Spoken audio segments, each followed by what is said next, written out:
"Can I clean your mansion for food?" asked the black woman. The white CEO's past made him freeze. Subscribe to the channel for more stories. Please, I'm not looking for a handout. Naomi Rivers' voice was a strained whisper against the downpour that drenched the stone driveway of the Boston mansion. A flash of lightning illuminated the imposing iron gate as she held the intercom button, brushing away the soaked curls that clung to her forehead. "I just need to know if I can do some cleaning in exchange for a meal for my little girl." From a security room inside, Ethan Caldwell, the 37-year-old CEO of a prominent real estate corporation, watched the monitor. His jaw clenched as he focused on the small child huddled against her mother.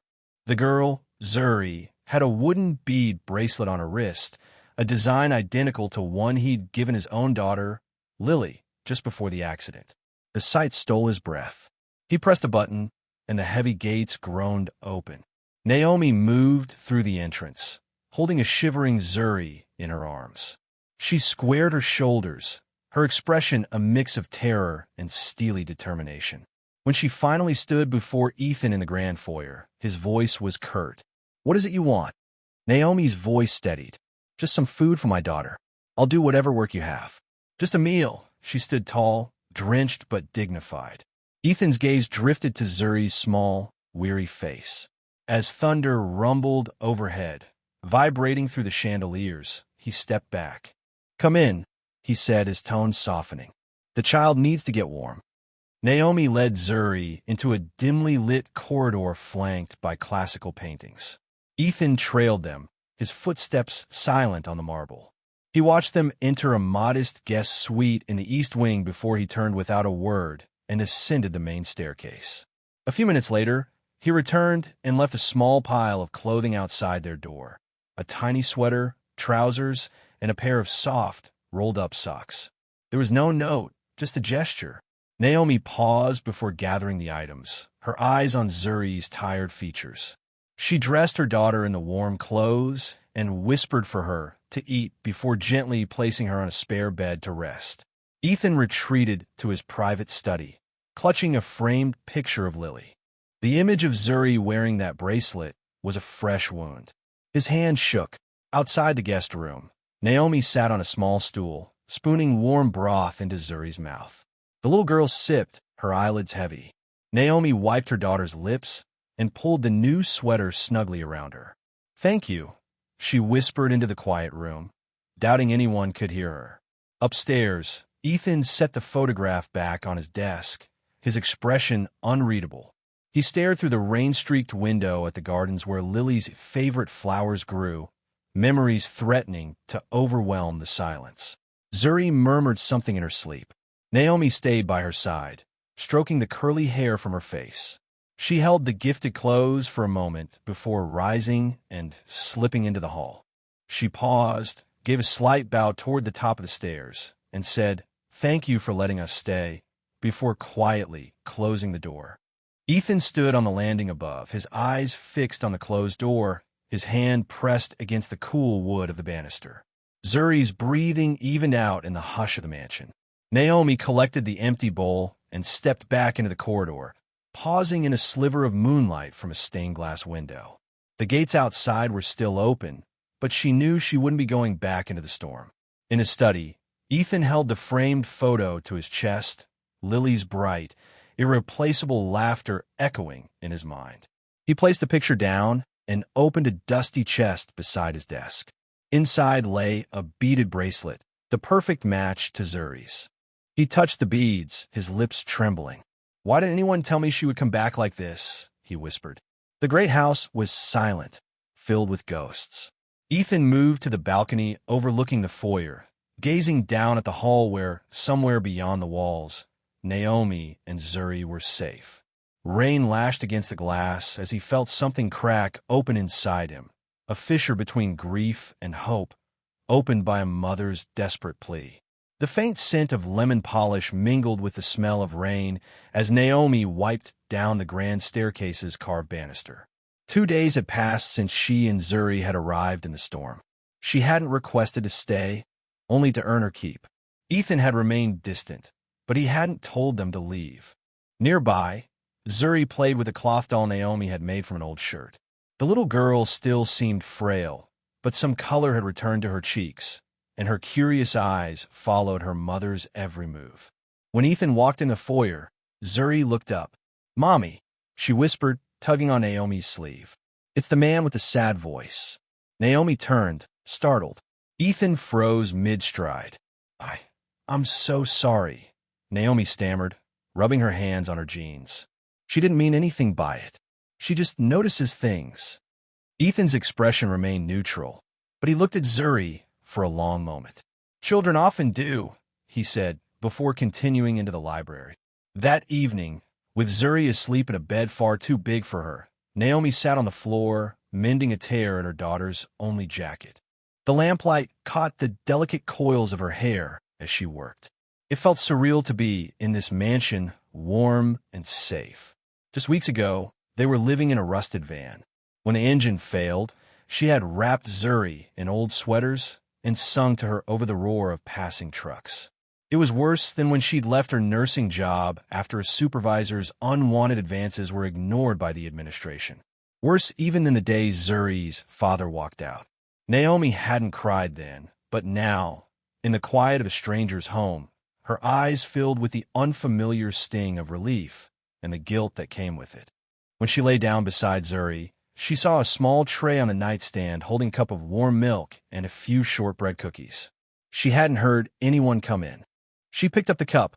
It was still warm. A quiet, anonymous kindness. The next morning, as Naomi swept the kitchen, Zuri sat coloring with old crayons Ethan had left on the counter. He appeared briefly, gave a nod, and left while on a call. No questions, just his silent presence. Later, as she tucked Zuri in for a nap, her daughter whispered, "He looks at you like he's thinking of something sad."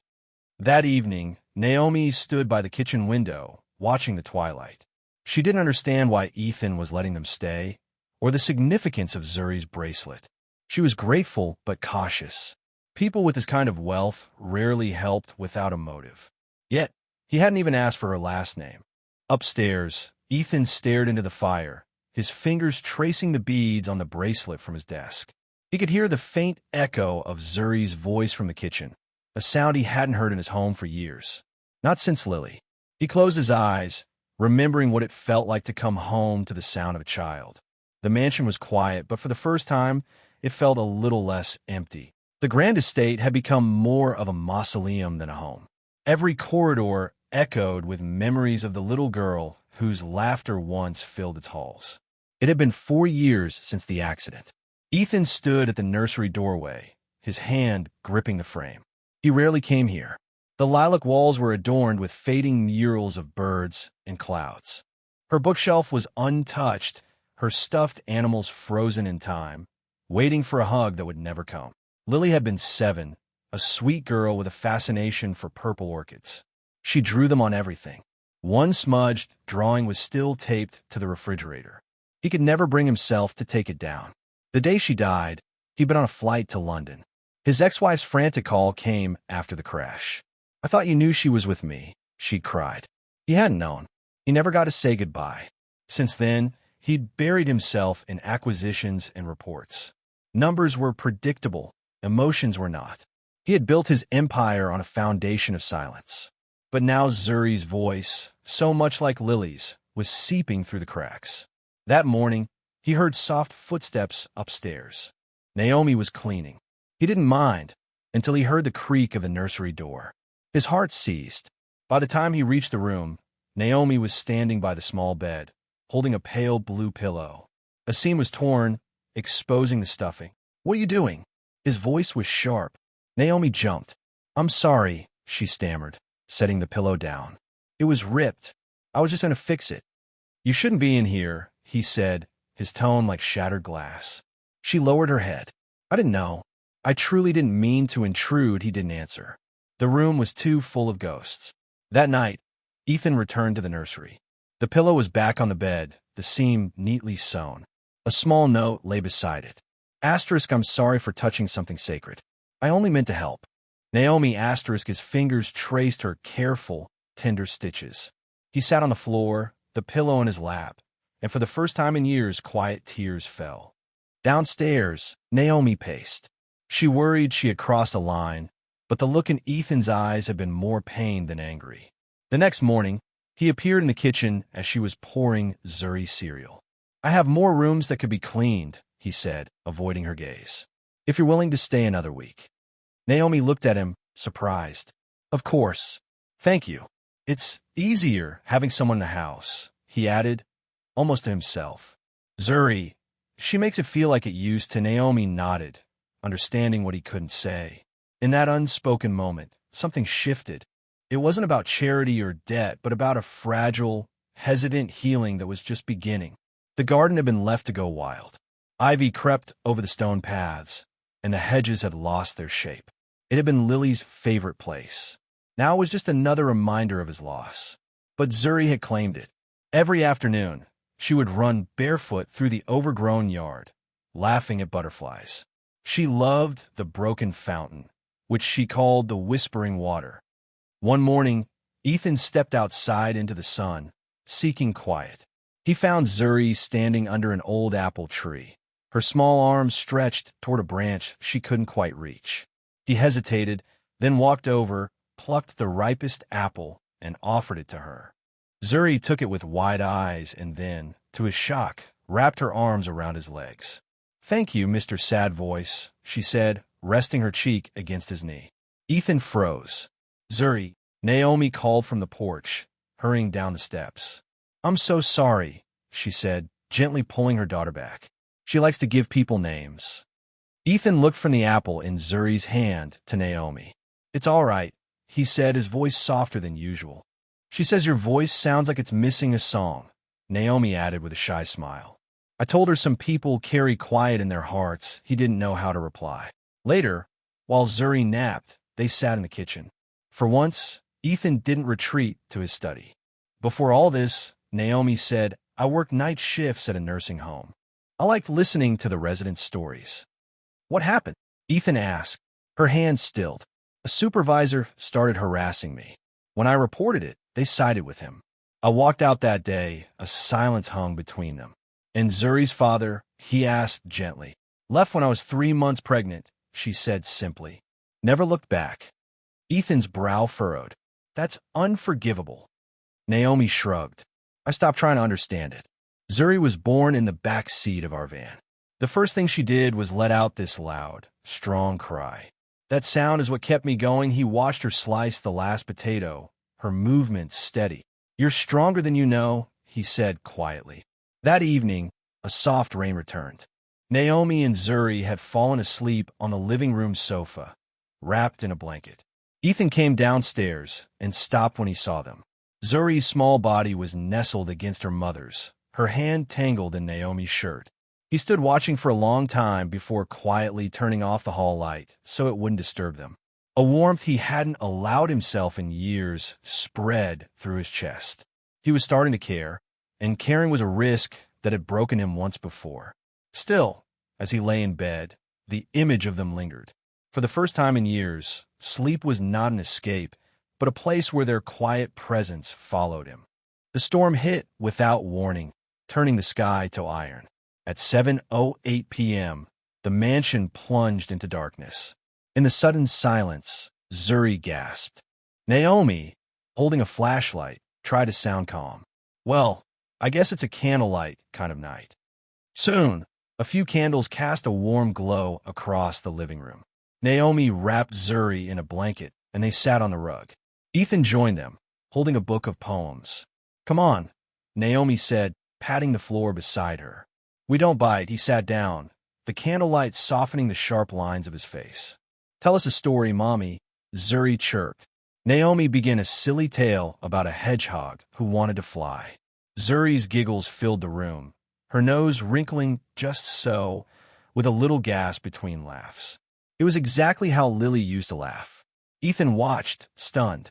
A tear slipped down his cheek. When Naomi finished the story, her smile faded. "Are you okay?" He blinked, his voice cracking. "I haven't heard that sound in 4 years." He looked away. "My daughter," he said after a moment. "Her name was Lily. She was 5. She died in a car accident. I was across the country. I wasn't there." Naomi's eyes softened. I'm so sorry. I've tried, he whispered, to bury it, to work until it stops hurting. But sometimes I see Zuri, and I feel like I'm drowning all over again. Naomi moved closer, not touching, but near enough. Do you think, she asked softly, that the pain ever really goes away? Or does it just need someone willing to carry a piece of it with you? He looked at her then, truly seeing her.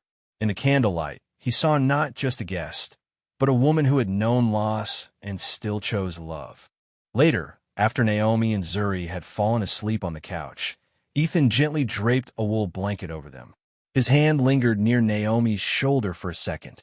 A family, without even trying to be one. He didn't sleep much that night, but for the first time, he wasn't afraid of his dreams. The piece shattered with a single headline on a gossip blog.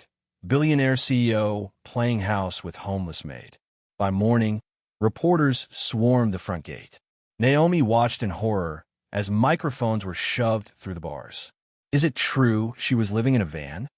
Is the child yours, Mr. Caldwell? Zuri whimpered at the chaos. Ethan, his face a mask of cold fury, stepped outside.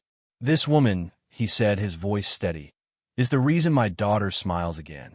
She is the reason I remember how to breathe. He scanned the crowd. If any of you ever call her a gold digger again, you'll be hearing from my lawyers. The press fell silent. Inside, Naomi sat stunned by his fierce public defense.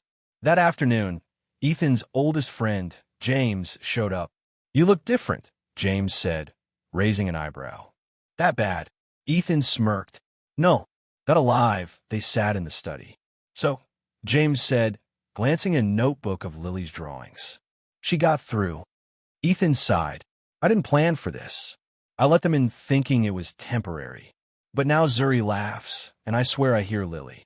Naomi looks at me like I'm not broken, and I want to be the man she thinks I am. James leaned back. Then be him. Lily's gone, Ethan. But you're not. You get to choose if her memory becomes your anchor or your wings. Later, Ethan found Naomi folding laundry. He handed her a small, carved wooden box. Inside was a faded children's book, The Adventures of Pinecone Bunny. Lily's favorite, he said. She made me read it every night. Naomi traced the book's spine. Zuri will love it. I thought, he paused. You remind me of her. Of Lily. You love Zuri the same way I loved her. Maybe more. Naomi looked up. Sometimes I wonder, she whispered, if I'm just a replacement for the life you lost. You're not, he said, his eyes filled with gratitude, admiration, and a fragile hope. As she closed the box, her hand brushed his. The touch was brief, but she gave him a small, cautious smile. Outside, the reporters were gone. The estate was quiet, but inside its walls, love had begun to grow. Sunlight filtered through the willow tree, dappling the picnic blanket on the lawn. Zuri's laughter filled the air as she chased bubbles, her small feet wobbling. Naomi watched her, sipping lemonade. Ethan sat nearby, watching them both. He'd never liked picnics before, but this felt real. Careful, Zuri, Naomi called as her daughter darted toward a stone path. But it was too late. Zuri tripped and fell with a sharp cry, scraping her hands. Ethan was there in an instant, lifting the sobbing child into his arms. Hey, it's okay, sweetheart. I've got you, he murmured. And then it happened. Through her tears, Zuri clung to his shirt and cried out, Daddy. Time stopped. Ethan froze, his heart pounding. Naomi halted mid-step. Zuri buried her face in his neck, her sobs quieting. Slowly, Ethan sank to his knees, holding her tight. Tears streamed down his face as he held her, the sound of that one word echoing in every empty space inside him. Naomi knelt beside them, her own eyes shining. She's never called anyone that before, she whispered. Ethan looked up, his voice choked. I didn't expect to feel this much. Naomi placed a hand on his arm. Ethan, do you want to be part of our lives? Not as someone fixing the past, but as someone building a future. He didn't hesitate. He nodded. Ido. That evening, a single purple orchid, Lily's favorite, was sitting on the dining table. It was an unspoken promise. He met Naomi's gaze from the doorway, and she smiled with soft understanding. Later, after Zuri was asleep, Ethan took Naomi's hand. I don't want you to leave, he said. Ever. And when people start asking questions again, she asked, her voice laced with worry. They will know you are the woman I trust, he said, his expression open and unguarded. The one who saved my life, he paused. And if it takes time before we tell the world everything, that's okay. Naomi nodded. Then we stay. For now. He smiled. For always, if you want, in the space between grief and healing, a family, built not by blood but by love, had begun to grow. The Thorne estate no longer felt like a fortress.